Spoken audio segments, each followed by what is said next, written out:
2022 жылы ораза қашан басталады?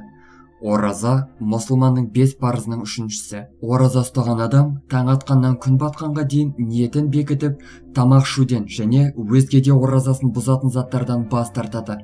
2022 жылы Рамазан айы 3 сәуірде басталып, 2 мамырда аяқталады. Таң атқаннан күннің батуына дейінгі аралық ораза уақыты. Құранда ораза уақыты туралы былай делінген: таңнан қара жіптен ақ жіп ажырағанға дейін ішіңдер, жеңдер, сосын оразаны кешке дейін ұстаңдар.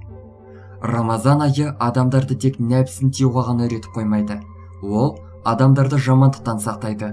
Құранда айтылғандай, оразаның негізгі мақсаты мұсылмандарды тазартып тақуалық деңгейге жеткізеді. Сонымен қатар, ораза кезінде ырыс-берекетінің қадірін түсінеді. Әдетте түрлі тағамды жеп жүрген адам Рамазан айында күні бойы аштық сезімін сезінеді. Кешке ауыз ашқан соң судың да қадіріне жетеді. Оразаның негізгі шарттары: мұсылман болу. Ораза тек мұсылмандарға парыз, ал жаңа мұсылман болған жандарға өткен жылдардағы ғибраттарына қаза керек емес. Балиғат жасында және ақыл есі түсу болу.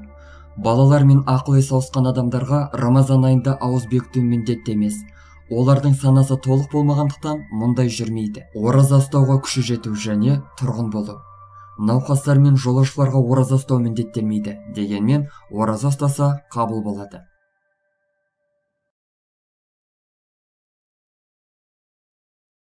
Достар, біздің каналға жазылып, лайк басуды ұмытпаңыздар. Келесі шығарылымдар тек қана сіздер үшін.